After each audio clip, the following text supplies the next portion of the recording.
one of the things that we've surfaced here, and it was my intention to do so and engage you in a process of understanding that this thing called discipline is not punishment.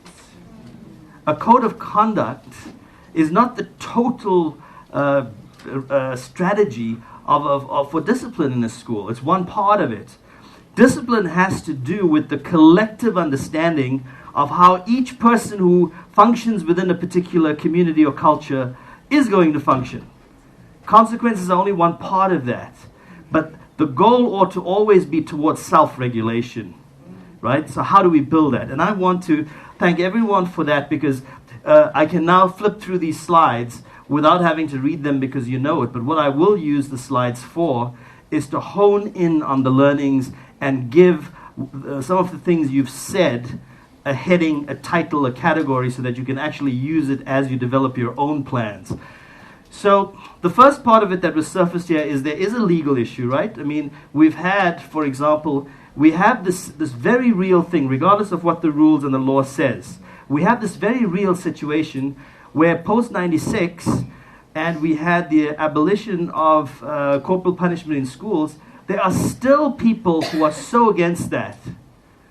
And so much complaint over, well, we can't discipline the kids anymore. They're uncontrollable. We can't deal with them, right? And all I want to say to you when you hear that is, one, try not to be judgmental of the person that's saying it. Try to educate and bring them along. Remind them that corporal punishment was a psychological weapon of war that was used by this government when they passed Bantu Education in 1955 and apartheid education for those people who look like me. And they abused children. And it was a weapon of war. So you don't have to yell that to your teachers, but understand that it was a weapon of war. And we've got an ugly history of corporal punishment in our country. And I'm not talking about a smack on the wrist. Our own parents raised us like that. But I read some of the journal articles in preparation for this today. And if you read it, regardless of what race and what your origin is, as a human being, you would be appalled at the extent of children, particularly black children and girls, in the 70s and 60s and 80s, 70s and 60s, that were hospitalized because of this. So there has to be a better way. I know, because I've seen the extent of the challenge that teachers have to face every day. And I gave you some of my own examples of kids picking on me and challenging me and all of that stuff. But it can never be an excuse as a principal for us to allow that to happen. And corporal punishment is not just hitting someone. Anything you do that has a potential to humiliate and degrade and to be hurtful is a form of corporal punishment and subjugation. And the key thing on this slide is, as school leaders, how do we embrace and uphold a law that is intended to protect our children? How do we implement change within our schools, moving away from punishment tendencies? How do we build out affirmative discipline practices such that there's a learning culture, to your point, ma'am, a learning culture that is safe and free of negative disruption, yet is joyful and free of fear and coercive practices? And I'll tell you what, coercive practices in our system is rife in systems of education around the world. For example, while we might think, let's take the schools that appear to be most privileged and so forth, like the Crawfords and the St. Stits of our country, while they might do extraordinarily well and their kids have everything, they also have the highest rates of depression, the highest rates of antidepressant use, and any number of suicide attempts that rate the highest of any environment in the country. And so when I talk about coercion, I'm also not just talking about the fact that we're bullying them and pushing them, but in some cases we're pushing our kids so much to beat these tests that are going to be the demise of our school system, that in fact we are creating coercive situations that are driving things like bulimia and anorexia. And these are also aspects on the other side of the spectrum, just to give you a sense that it's not just a poor person's problem, that these kinds of things can happen in elite school systems as well. So coercive practices where there's joy in schools is something that's so important around the culture piece. And I want to spend most of the remaining time I have talking about the building of culture. I'm going to let you have my slides if you would like to have them. You just send me a note and I'll give them to you. I just ask that they are mine and they belong to me. I just ask that that you use them for your own purposes and not go out and take my presentation. I'm making a living out of this. So the difference between the distinction between punishment and discipline. I'll give you a moment to just read that. But punishment is often reactive. Punishment is often related to that code of conduct piece, which needs to happen. You got to have a code of conduct. You have to have consequences. But don't try to map every single thing that could possibly happen in a school with a consequence, right? And maybe in a further session we can review what your code of conduct actually looks like, because what's really important is to have 4 or 5 manageable categories of infraction and then have a range of consequences so that you give some discretion to the people that are doing it. You're not going to do it in a robotic fashion. Like X, Y, and Z happen, so yes, you can call the police and you can do this and you can do it, but you as a school leader, if you are the center of your school and community, then you ought to have some discretion to be able to decide what the range is going to be.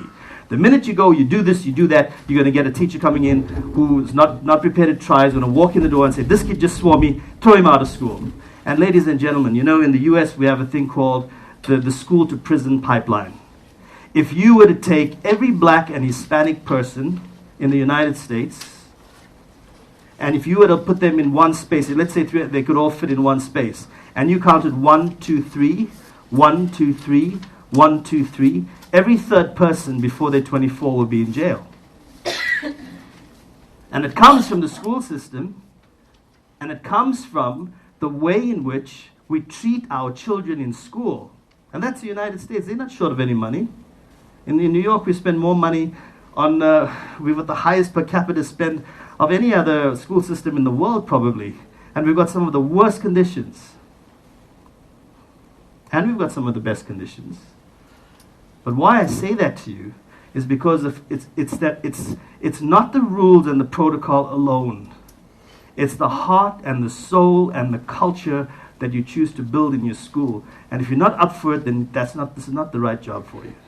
And if you are up for it, then there are people like myself and each other that can support each other in building those cultures that I want to talk about. So I'm borrowing this from my previous, I participated in creating it, but it doesn't belong to me. It is online if you ever want to take a look at it and use it, but it's a wonderful diagnostic tool. And what we try to do, this focuses on trying to create a diagnostic tool for school. So I'm using it in a different way today. I'm using it to say that in a school, in its simplest form, right? Let's start at the base of this diagram. Directed by the principal is your personal leadership. Your personal leadership and your presence is extraordinarily important.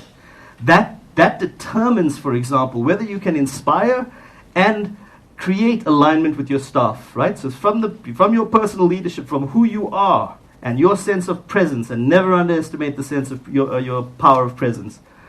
Align staff, operations, and systems. Now, operations and systems is where all the rules and laws and that come from, right? But the other part is, how do you get your staff to align? Part of it is the rules, like you can point to section X of whatever.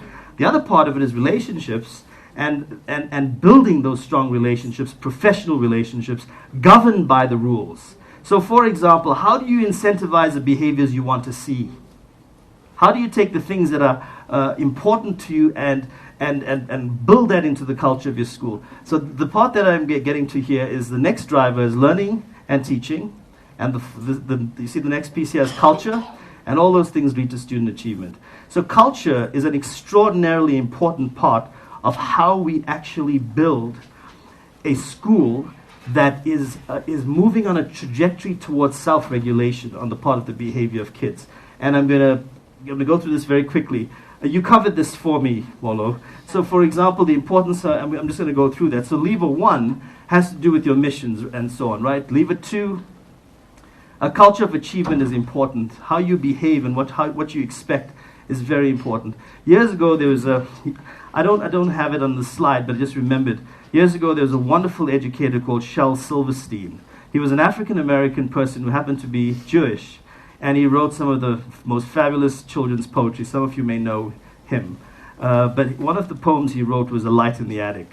And I don't remember it, but I'll just recite the words I remember. He says, the house is in darkness, the house is in darkness, but there's a light in the attic, and I'm looking out, and I can't see. Can someone turn on the lights? And there's this lovely, it's sort of an expression that talks about the way in which if we turn on the light in a kid, by creating an expectation that yes, you can do it, yes, you're brilliant, yes, you're not getting high grades, but geez, man, you play a good game of soccer, that you're a valuable human being, those are things that turn on those lights of hope for kids. And that's very much at the heart of what I'm talking about around culture building today. And so while we touched on the law and we talked a little bit through the folks that presented on protocol, the important part of this has to do with that, showing you how the interrelatedness of the different parts and the role that adults need to play. I remember being a young teacher, and I hadn't taught in primary school. So the first substitute job I had was in a very nice primary school. The kids were, I think, maybe 6. And so I was sort of a substitute teacher. And I'm sitting there and everything's going well. I'm following the routine. They left me with the plans. I'm following the routine. And we're all sitting on the rug before lunch. And the kids have these little, places that they keep their bags, like shelves. And all of a sudden it was lunchtime and I said, okay, everybody go. And they all jumped up, stampeded, grabbed their bags, grabbed their jackets. And it was a lesson for me that I hadn't established and taught them the routine. My fault. I didn't teach them the routine. We have to be explicit in the way we want to teach behaviors, just as the way we might want to teach, mathematics or teach any other subject. We've got to be explicit. And we can't be explicit by just telling people. We've got to be collaborative in the way we even make rules for our classroom. So you can have a code of conduct, but in the classroom itself, there has to be that conversation. You've got to lead those conversations with your teachers so they can lead those conversations with kids. So that's what I mean when I talk about student voice. And I have here, what I'm going to show you is, I think a schematic that captures it. After all my thinking and writing and researching, I think everything I wanted to say is really in this particular slide right here. So if you look at the base of the pyramid, it's a summary of everything that you've said. It starts with, in order to build an affirmative discipline plan. Now, discipline, remember, I said, is broader than the code of conduct. Discipline has to do with the collective of how we function as an organization, whether it's a corporate environment or whether it's a school or whether it's whatever, the collective. How do we move towards self-discipline, self-regulation, where even though we know we'll never get it 100%, we always aspirationally striving to be there. So this is the piece that I want you to look at and read, and values and mission. But you see, these are just words.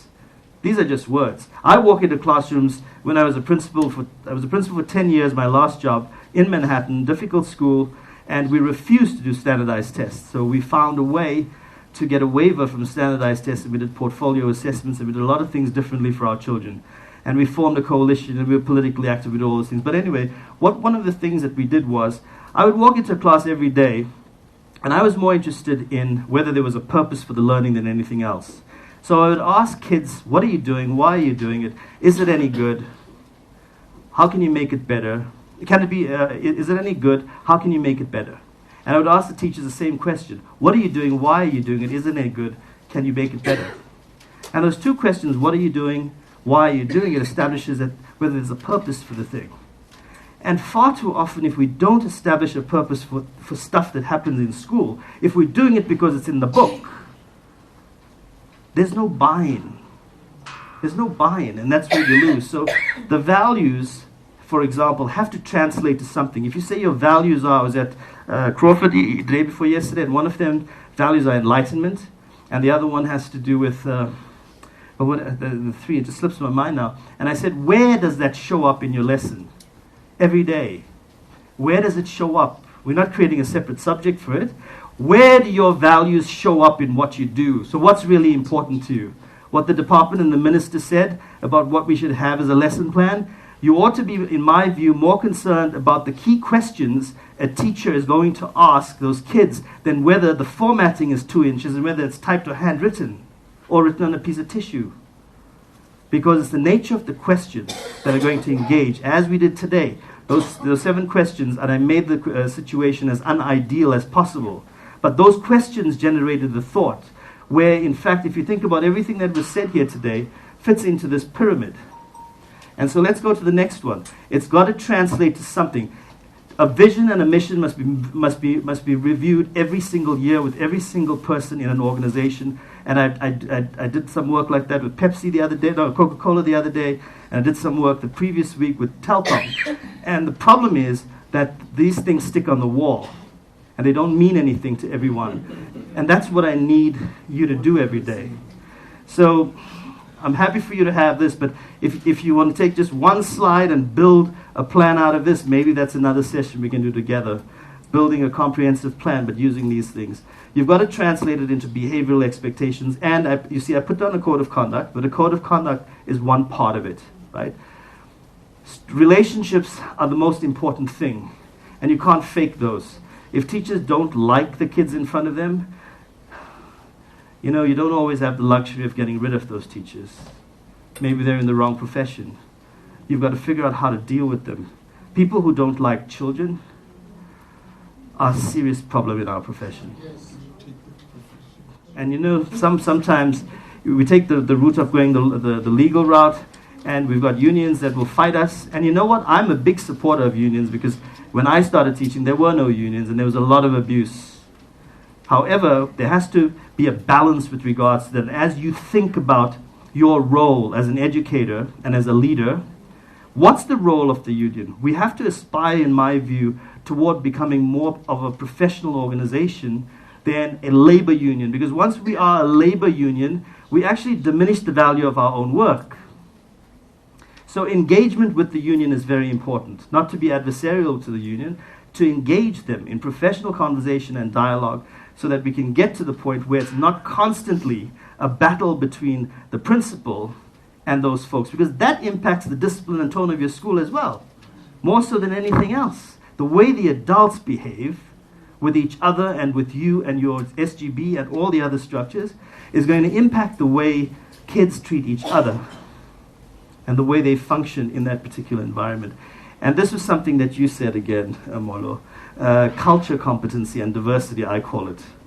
You know, about knowing ourselves and each other.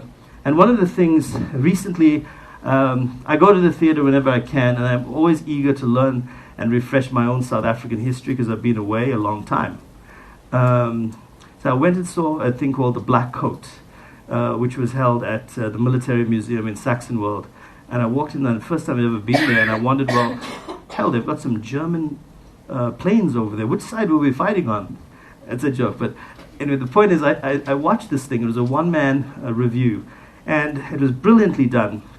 He did it in an hour by himself, and he did it in a very, very engaging way. And he declared his bias as an Afrikaans gentleman.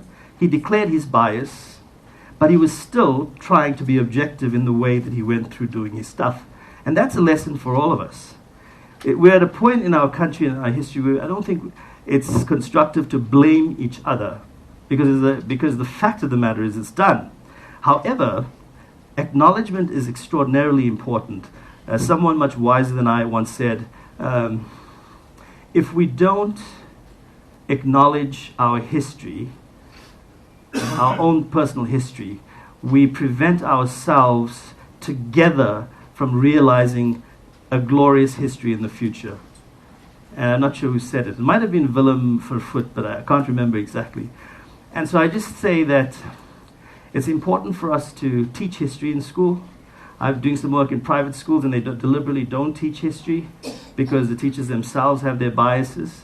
So they teach this textbook history, and they don't go too far, and they don't share their views, and they don't allow kids to think, and they have everything, every kind of resource imaginable, and they do this very trite little thing and don't engage kids in inquiry and in exploration and in critical thinking and in evidence-based writing, and that's a shame. So I digress just a little bit because I think the competency, the culture competency is very important.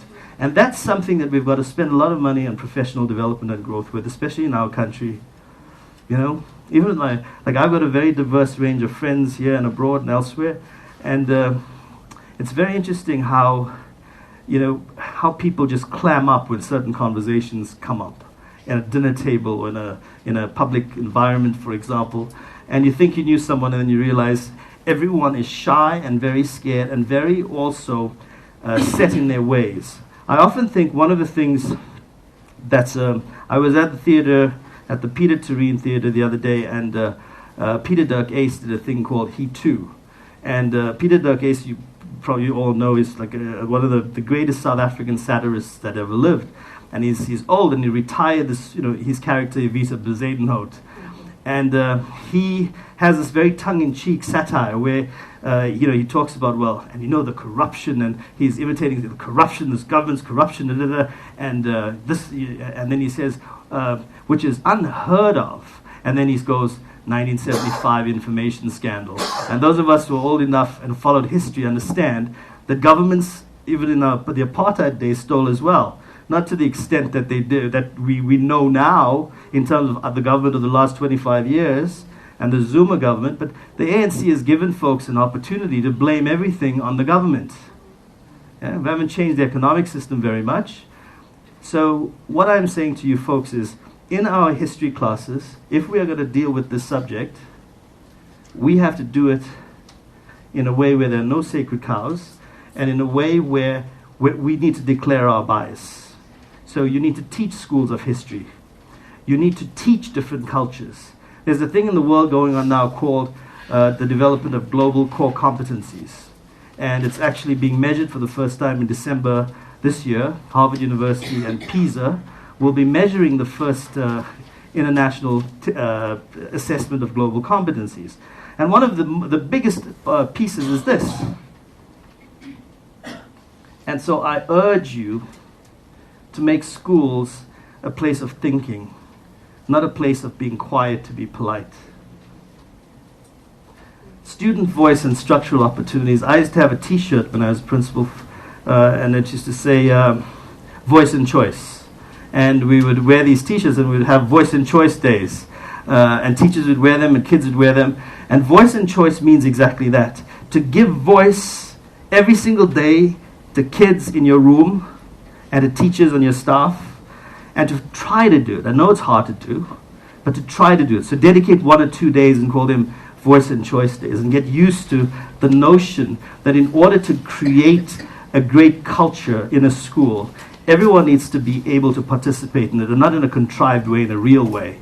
What if we walked in and said, all those street lights haven't worked, or there are no street lights, or they haven't worked for the last 10 days, or 10 years, or those potholes haven't been fixed? What if we went to school and we said to all of your social studies teachers, as a civics exercise, let's figure out how we're going to get that fixed, and then work with an English teacher to figure out who was going to do the writing and what would be the appropriate way to write a letter like that, who would we need to petition, which which representative in your district would you need to connect with. Why don't we keep it real? It's not the curriculum that's holding us back, it's us that's holding us back.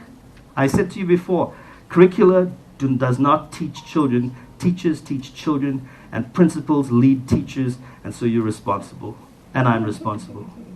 Okay, and lastly, aspirations and life planning. It's got to, I said it here at the first base, I said, you know, from day one, you know, for a long time, this educational system took 60 years of absolute genius in a very perverse way to pull off. Right? Even before the formalization of apartheid, if you follow your history, you know, once gold and diamonds were discovered, it was, you know, from Cape to Cairo. That was Cecil John Rhodes' model. And, you know, if you look at colonialism in a general sense, you find that the aspirations of the people, the indigenous people of South Africa, the black people of South Africa, later other minorities, it was deliberate and willful, and millions of rand was spent doing it, and you need to study your history if you're not sure what I mean by that. It was deliberate. So this notion that 25 years we should have fixed it by now, well, first you can't if you're going to touch the economic system and redistribute wealth. You know what happens there. So how do we build a South Africa? We build it by building communities, one school at a time, and you're in charge of those schools. And so I want to just say, I admire the work that Partners is doing. I hope to continue to contribute. And I want to leave you with just my details, and to say that if you would like me to do some work in your school, or maybe have a forum like this, but in one of your schools, feel free to contact me. And if anyone would like my slides, please send me an email, and I will send them to you. I'll also let you know what other activities are going on. And thank you very much, Irma. Thank you, everybody. Thank you.